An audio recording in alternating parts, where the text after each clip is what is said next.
Welcome to Have a Life Teaching, the podcast designed for educators who are dedicated to enhancing their teaching practice and creating a positive impact on their students' lives.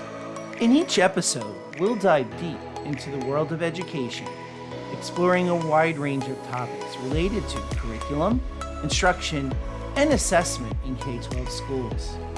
Together, we'll learn from the brightest minds in the education field. So if you're a passionate educator who's ready to take your teaching practice to the next level, join us as we explore the exciting world of education. My name is John Shimbari, signing in and saying, let's have a life teaching. Hello, everyone. Welcome to another episode of Have a Life Teaching, where hopefully you're getting some great tips for your teaching practice, as well as perhaps tips for your management of a school, because I really hope that this podcast is actually meeting the needs of both teachers and administrators. And with that in mind, very excited tonight. I actually have two guests with me, which is the first time that this has happened, but hopefully will not be the last. We're going to be talking with an existing vice principal who recently made the shift from teaching to then instructional coaching to then being a VP of a school.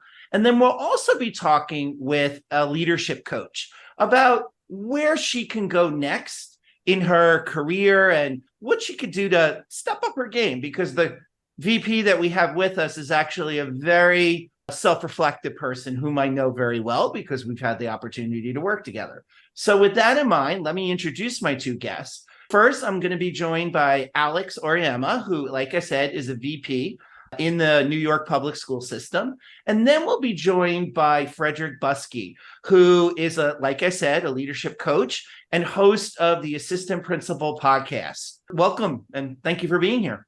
Thank you for having us. Thanks, John. This is going to be so cool. Let's start with Alex. So Alex, like I said, and like I told our listeners, we've had the opportunity to work a little bit together. So I do know the power star that you are as a rising administrator. But for the benefit of our listeners, why did you first of all, tell us a little bit about who you are, okay, why you made the switch into administration, and what are you finding now that you've been in this role for a while of VP? Well, it's kind of funny how in life you have a plan and then the universe says, you know what? No, we're going to do something different.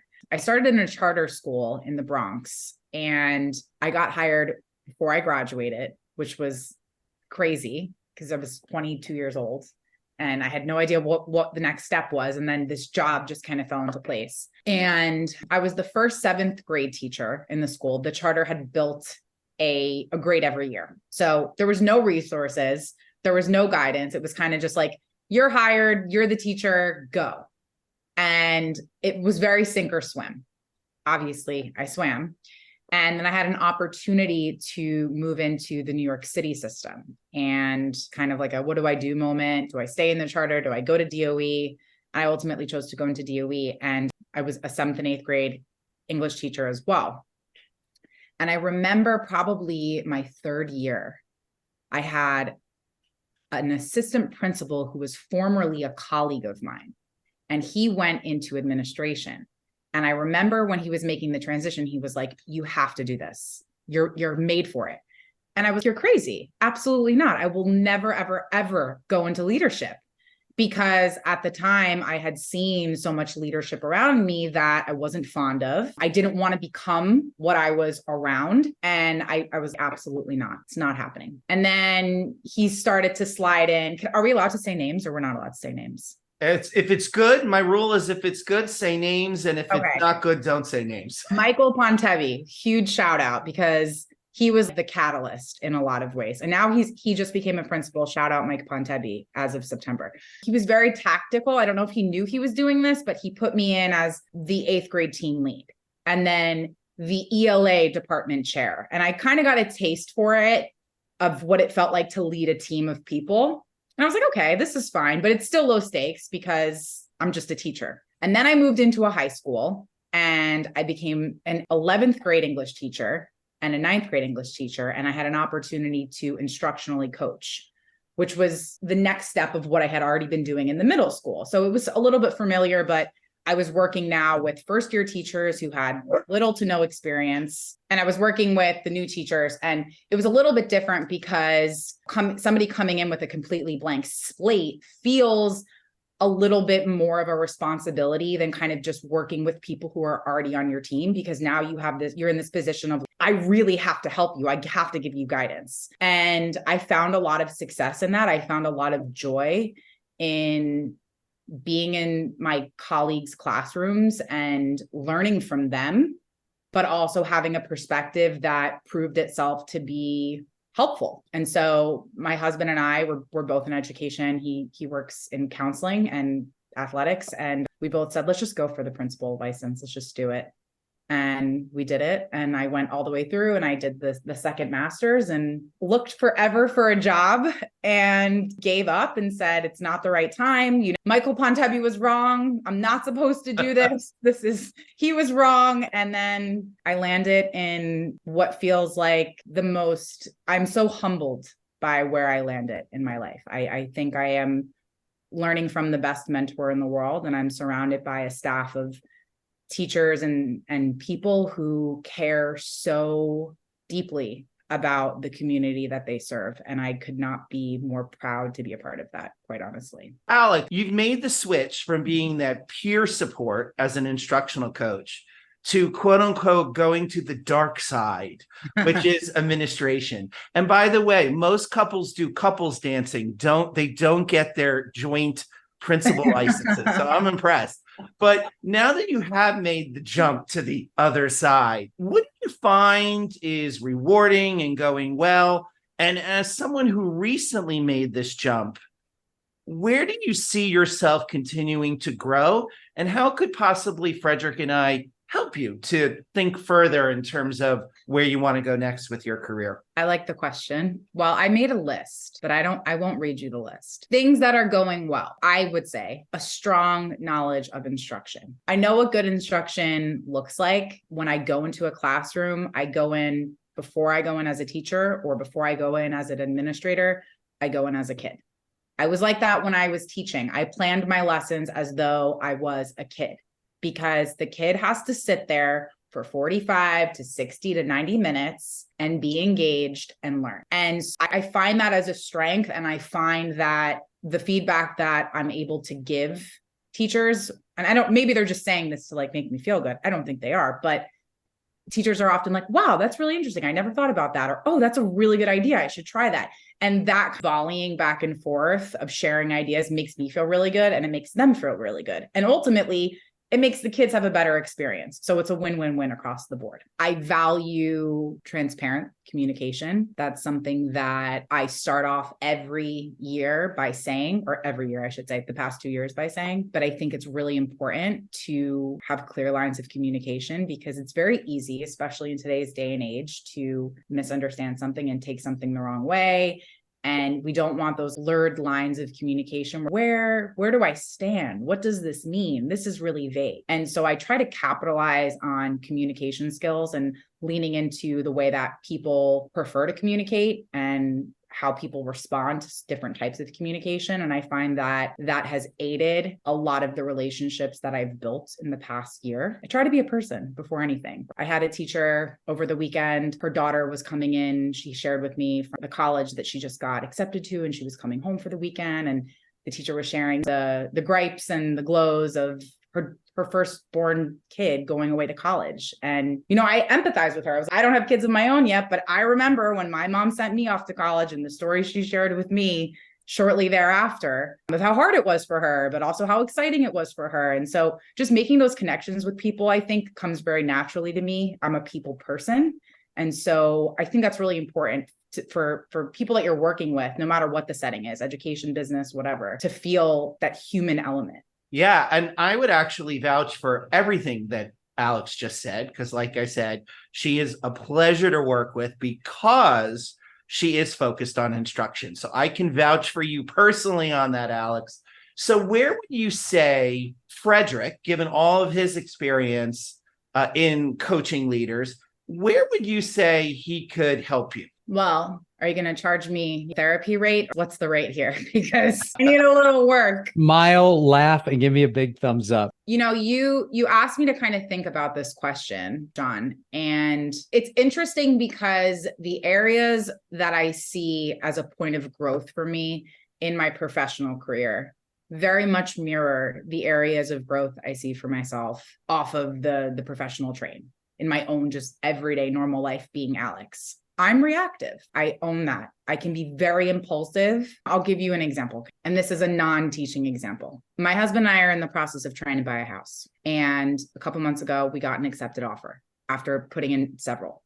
And the market's terrible right now. We got the accepted offer. And so I made every call that I needed to make in that moment. I called my apartment and I was like, hey, I'm moving out. I got a house. Got to go. I'm breaking my lease. I called an airline. We had a trip planned. I was like, hey, I am canceling this trip. I need a refund. I'm buying a house. I cannot afford this trip anymore. I need to cancel this trip. I called my gym. I was, hey, I'm going to cancel my membership. I probably. Can I add that is so you? 100%, right? 100%. So I made all these calls, not 45 minutes after the offer had been accepted. We didn't even go to contract yet. And that night, I had a full-blown panic attack. I was hyperventilating. I told my husband, I was like, this is not it. This is not the house. I don't think I want to do this.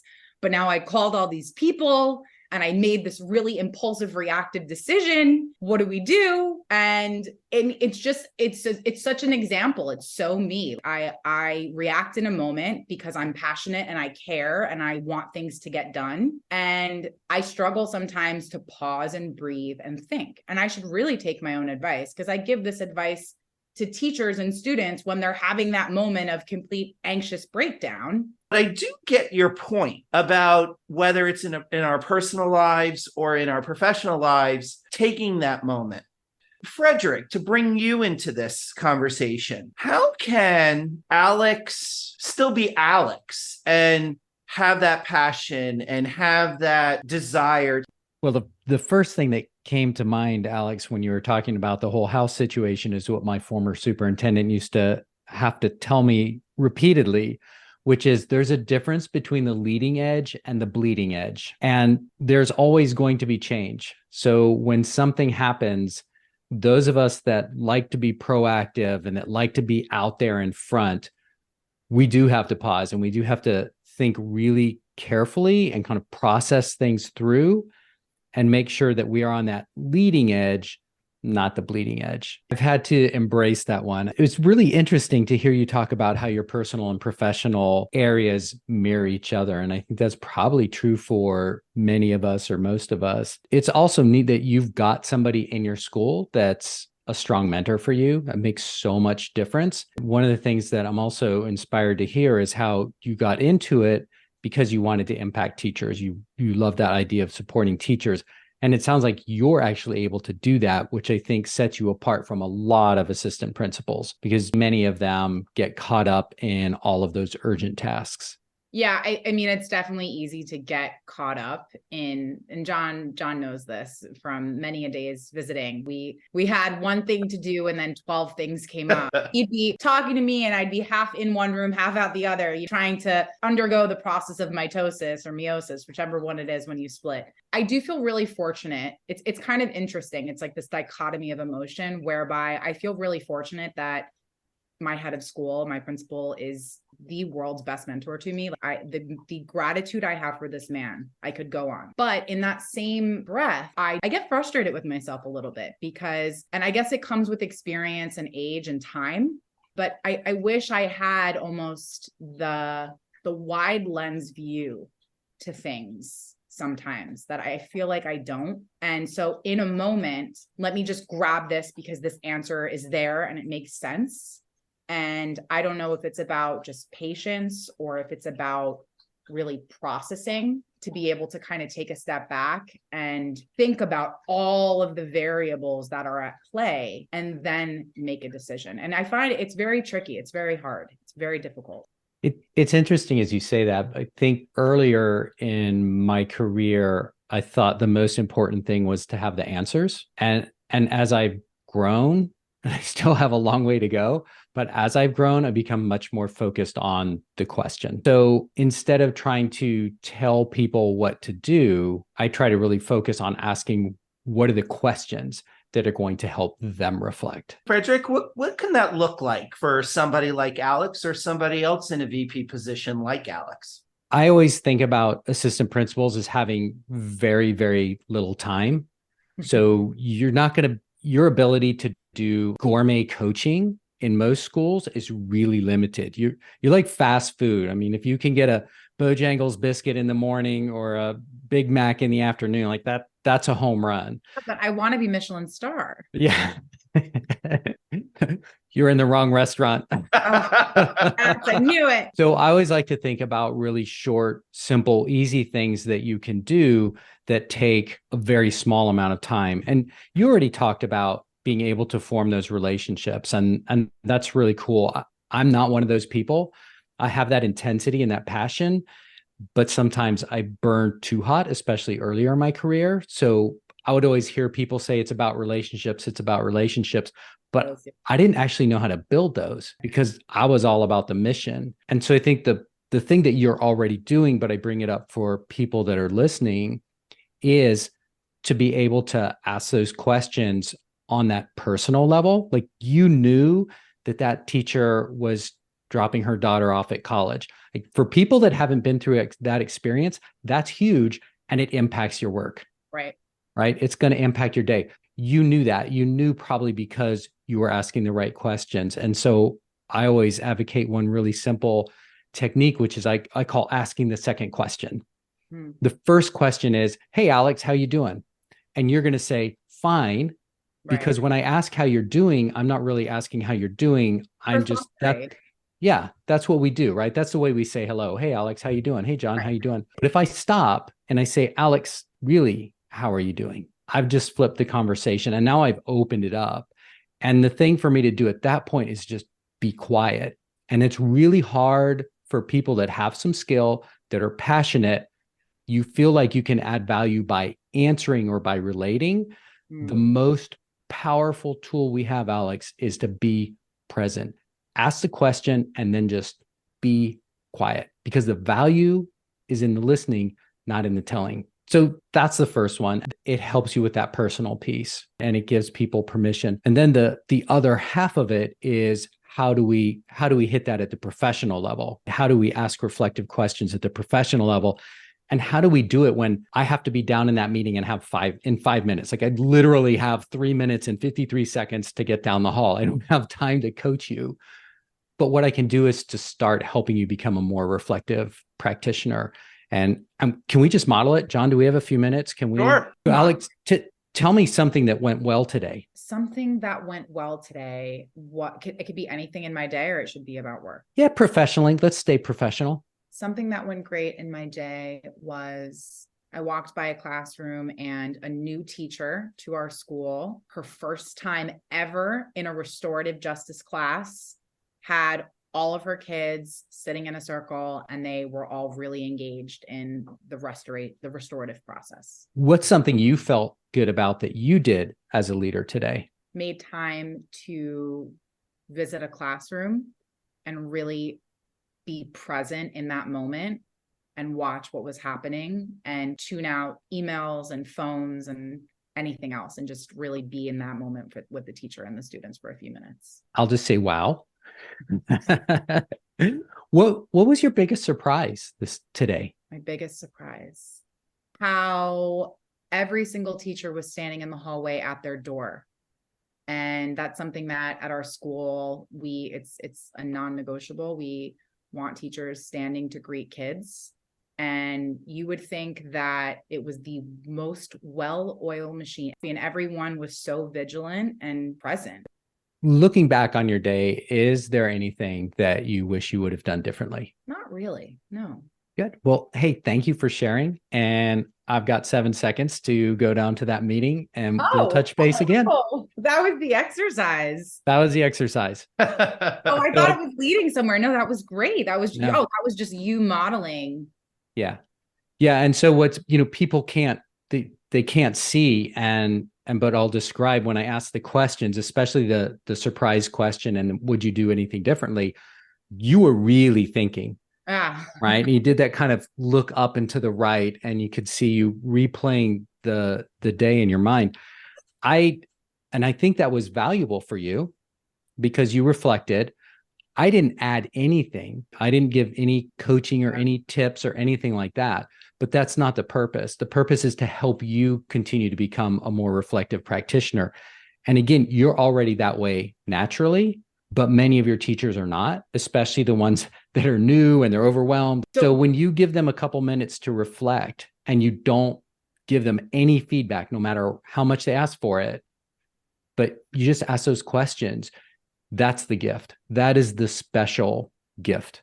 Did you design those questions, or is there wiggle room to augment? I didn't even realize that that's what was happening as it was happening. I thought it was kind of going somewhere else. I thought that was maybe a warm up. You're right. I was really thinking about what you were saying. And I felt like you really cared about, I know you were modeling it, but I felt in that moment like you really cared about what my answers were, which was why I was thinking so deeply about it. And so I just wonder how I could take that and maybe add to it or modify it. So it certainly can be changed. I think in the end, everybody has to make it their own. There are some teaching points on it about how you phrase the questions that can be important, but you also can adapt this to all kinds of things. So the way we were doing it was about your day with a teacher. It would be natural to do it with a lesson, but you could do it about a particular student that maybe a teacher has been struggling with. You can do it about, like, in 3-4 weeks from now, you could just go around to your staff and say, hey, we're 5 weeks into the fall. Yeah. What do you think has gone well so far? So you can use it as this big kind of cultural check-in. It's fun. It's been fun to come up with. And again, I just try to think about ways that assistant principals can add value to people in really short segments of time, because that's all you have. But Alex, you said the most important thing when we were talking about what you did well. You said I was present. And that's the entire key. My podcast that comes out tomorrow morning is just all about presence and just how powerful it is. And the irony is, it is the absolute simplest thing to do, but it is the hardest thing to do.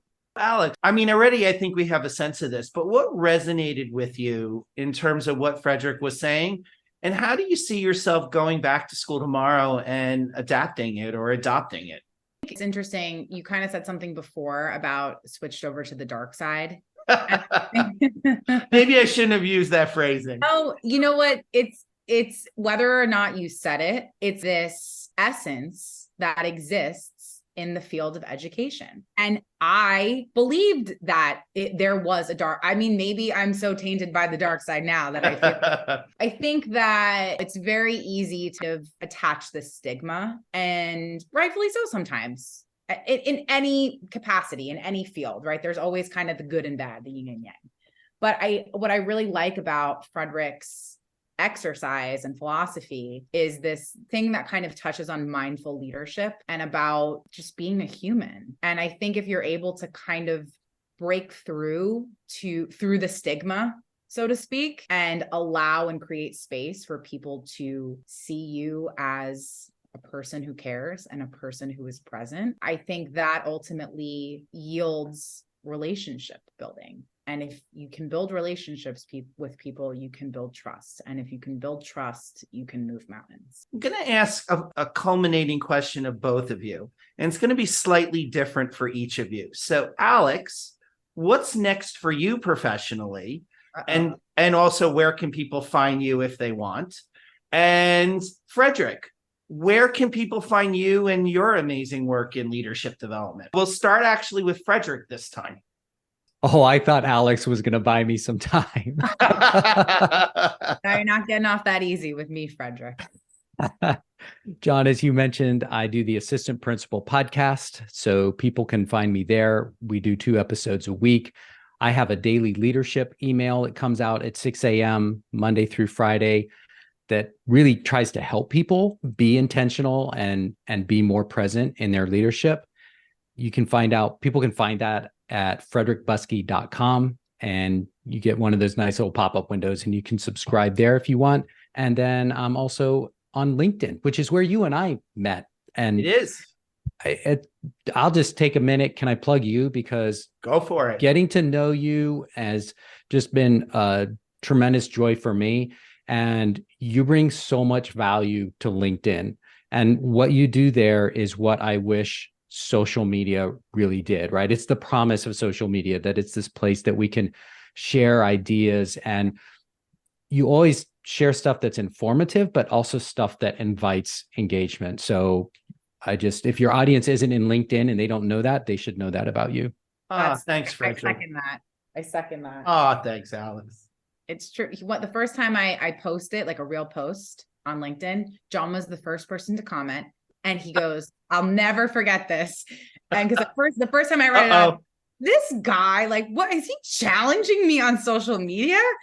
And my husband was like, "No, he's challenging you in a good way. You should really think about it." And John said something like, "That's a great post," and fired off this question, like, what does it really mean? And he really makes you think. Thanks. But what I should have done, per what you and Frederick were talking about, I should have been more curious.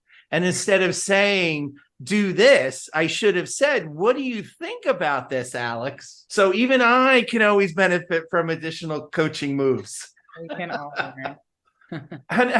But thank you both. And now, Alex, what about you? What's next for you in your journey, and where can people find you? The road is long for me. I don't know where it will go. Ideally, I'd like to continue learning as much as I can in this role. And there's so much to learn. And I'd like to have my own school, my own position as a principal one day when I'm ready, when that time arrives. I think I'll be equipped and ready to do what my calling is. But in the interim, I'm just learning and soaking it all in and taking it a day at a time. And I'm excited about the work I'm doing. So that just kind of makes it all the more enjoyable. And you can find me on LinkedIn. I'm thinking about, you guys are all in this podcast game. I don't know if it's too late for me to get in. But... No, it's never too late. There are a million education podcasts, but the way that each podcast conversation goes is a little different. And if we had all the answers in education, we wouldn't have the learning gaps that we have. So we all need to be continuing to talk. We all need to be continuing to share our voice. You are going to continue writing your social media posts on LinkedIn, hint, hint. So no, I think you should get involved in the podcast game if you want.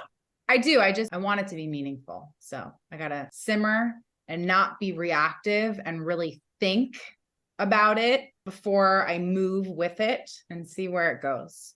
Good processing there, Alex. So both of you, thank you so much for your time today. This was a great episode, and I hope other VPs and people making their transition out of the classroom into administration can take some good nuggets from what we discussed today. So thank you both.